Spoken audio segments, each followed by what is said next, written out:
A paz do Senhor, amados irmãos, professores de escola bíblica dominical e meus queridos irmãos que nos acompanham pelo YouTube. Chegamos na lição de número 3 e o tema é os ministros do culto levítico. Lembrando que nós estamos estudando a nossa escola bíblica dominical sobre o livro de Levítico. Aula do dia 15 de julho de 2018 e o nosso textual está em Números, capítulo 3, versículo de número 45, que diz o seguinte: Toma os levitas em lugar de todo primogênito entre os filhos de Israel, e os animais dos levitas em lugar dos seus animais. Porquanto os levitas serão meus, eu sou o Senhor. Então Deus escolheu os levitas para ministrar diante dele, para ser uma classe sacerdotal. Então ele escolheu entre os filhos de Israel uma tribo para dedicar exclusivamente à adoração, ao culto. A verdade prática declara: o chamamento divino exige de cada um de nós amor, excelência e de dedicação integral ao Senhor da Seara. Isso a gente pode ver com os requisitos que foram propostos para que a tribo de Levi, então, se dedicasse. Assim também, a nossa verdade prática já nos dá um apontamento que, na atualidade, quem é chamado pelo Senhor para exercer um ministério específico tem que ter essa consciência que existe também a importância da dedicação integral. Quando o apóstolo Paulo vai falar sobre outros dons, ele fala: se o dom é de ensinar, haja dedicação ao ensino. Então é importante nós compreendermos que só há um resultado realmente abençoador quando nós fazemos as coisas com altruísmo, com amor, com excelência, com dedicação. Aí nós temos então um resultado abençoador. Vamos pensar um pouquinho sobre o nosso texto áureo de Números 3, 45. Toma os levitas em lugar de todo primogênito entre os filhos de Israel, e os animais dos levitas em lugar dos seus animais, porquanto os levitas serão meus. Eu sou o Senhor. Então é o próprio Deus que está determinando, que está falando. E esse textual, então, ele apresenta no capítulo 3 de Números as escolhas dos filhos de Arão, né? Ou seja, os levitas para o serviço do tabernáculo. Eles, então, foram chamados, e é interessante que, se você ler toda o Êxodo, por exemplo, você vai encontrar apontamentos que eles são os que destroem o bezerro de ouro, né? Eles é que vão lutar em relação ao culto. E o nosso textual especificamente, ele está em simetria com Números capítulo 11, versículo 13, que trata-se da reinterpretação da antiga lei, achada em Êxodo capítulo 13, versículo 2, capítulo 22, versículo 29 e 30, Êxodo 34, 19 e 20, são todos versículos simétricos, falando sobre a separação dos levitas, da separação dos filhos de Arão. O Senhor então havia poupado os primogênitos de Israel lá no Egito, né? Quando Deus deu a última praga no Egito, ele vai então apontar para a consagração dos primogênitos. E ele poupa então os primogênitos da casa de Israel e traz a morte para os primogênitos dos egípcios. Tendo-os poupado da morte, então agora os primogênitos pertenciam ao Senhor. eles são consagrados ao Senhor. Em lugar dos primogênitos, a lei apresentou a tribo de Levi. Nós sabemos que a tribo de Levi não foi o filho primogênito de Jacó, mas Deus os escolheu no lugar dos primogênitos. Então ele seria o quê? Uma classe sacerdotal, uma espécie de primogênitos. Os primogênitos das outras 11 tribos de Israel, então, eram redimidos, sendo apresentados ao Senhor pagando o preço de redenção. E os primogênitos do Egito, eles pereceram, mas o anjo do Senhor protegeu os primogênitos de Israel. Agora o Senhor está chamando a tribo de Levi para representar também esses primogênitos que, pela misericórdia do Senhor, foram poupados. E aqui fala, os animais estavam sujeitos ao sacrifício, pelo que dariam a sua vida. Os homens primogênitos também dariam as suas vidas, mas como um sacrifício vivo ao Senhor.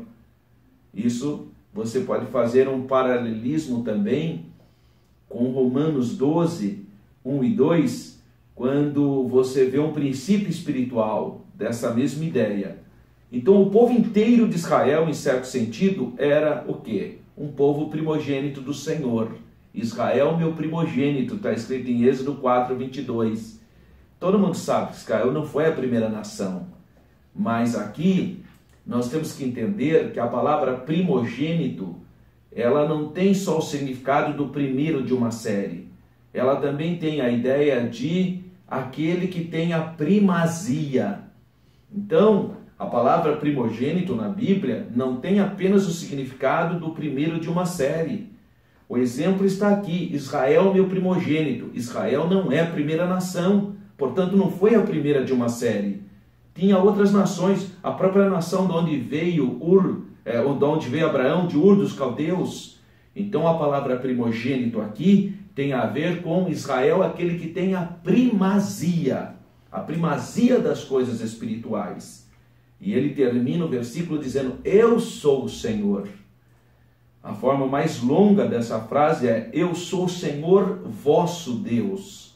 Essas inserções no nome divino adicionam então a autoridade do mandamento. Quem é que está escrevendo? De quem que é a assinatura dessa ordenança divina? O Deus de Israel, o grande Deus de Abraão, de Isaac e de Jacó. Ele assina, assim diz o Senhor, graças a Deus. Ele põe no final a sua assinatura.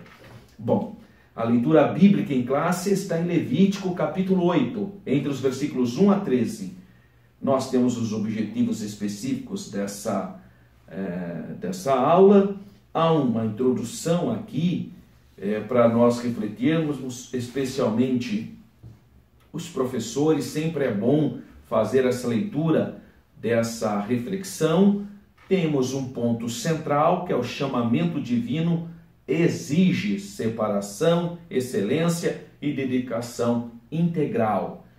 E o primeiro tópico desta lição, Levi, a tribo sacerdotal.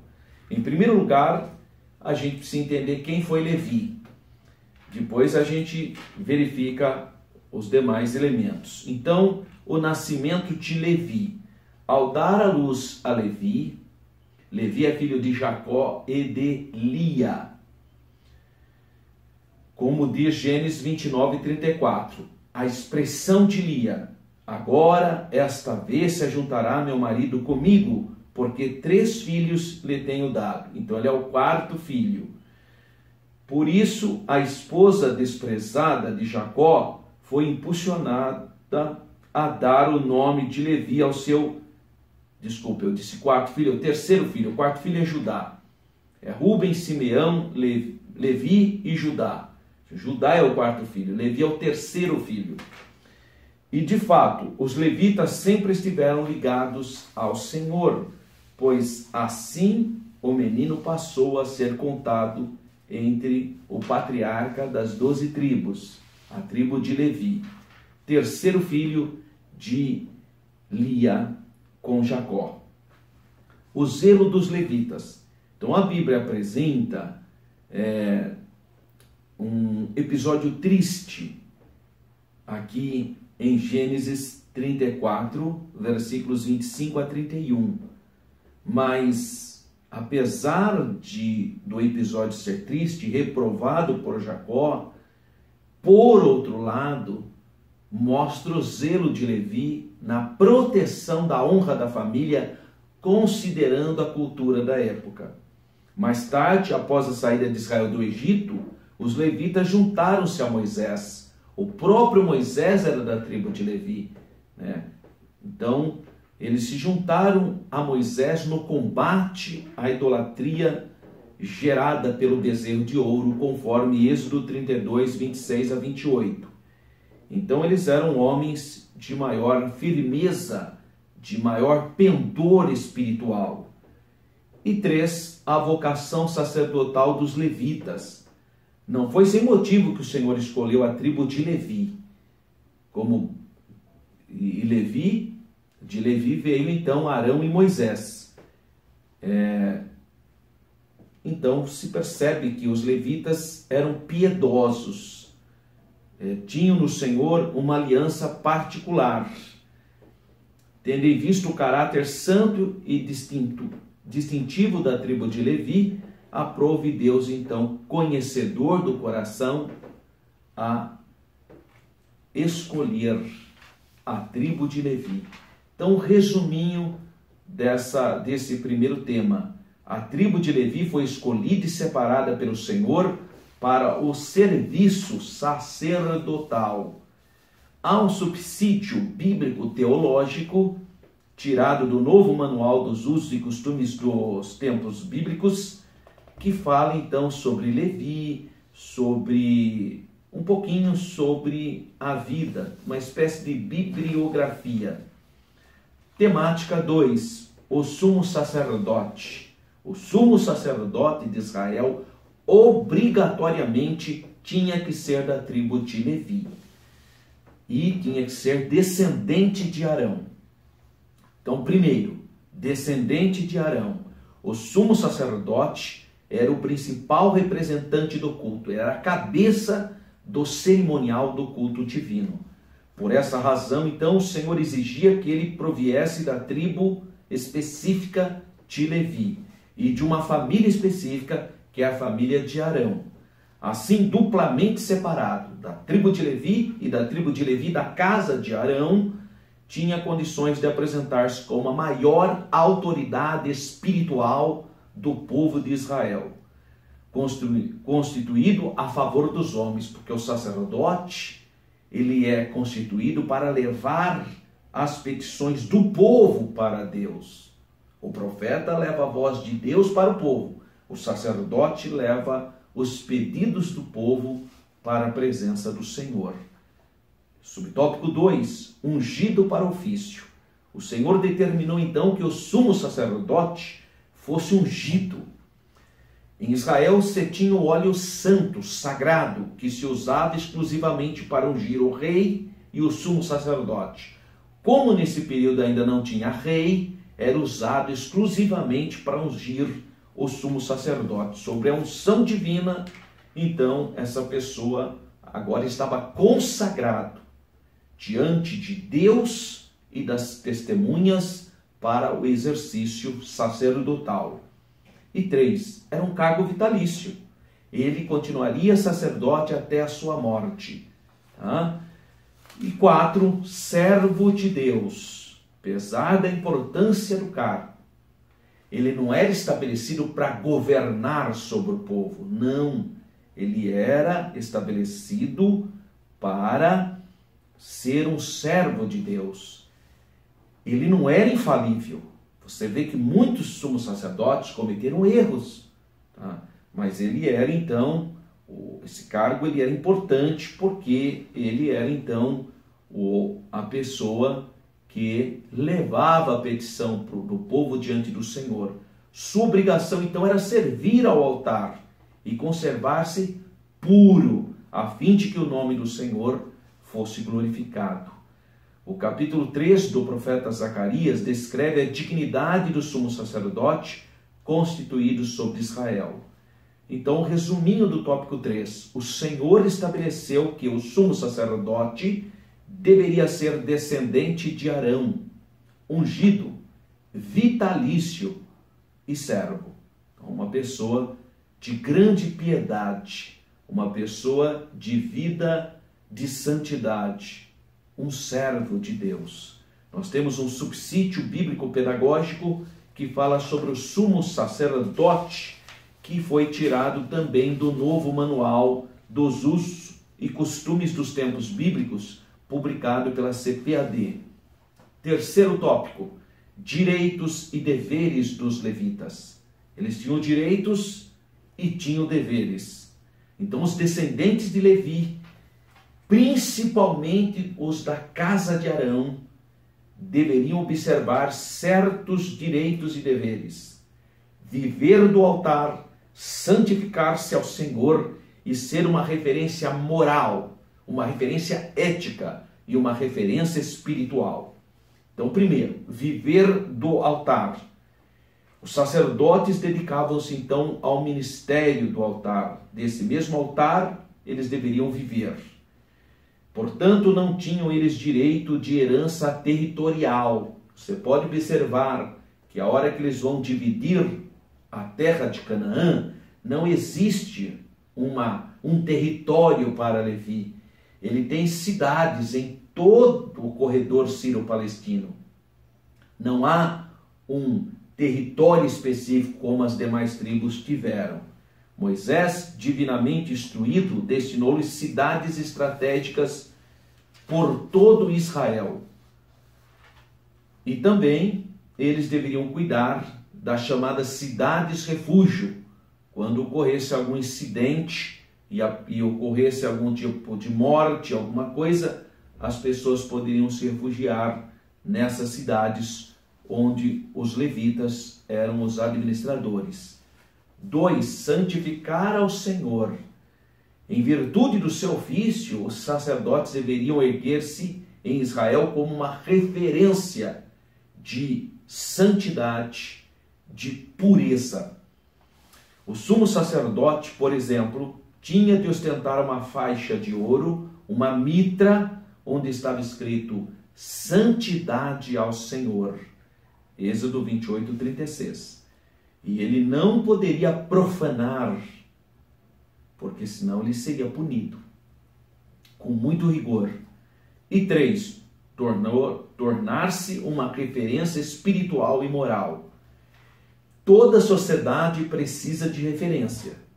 Sociedade que não tem referência está fadada ao fracasso. Sociedade que tem péssimas referências está fadada ao fracasso.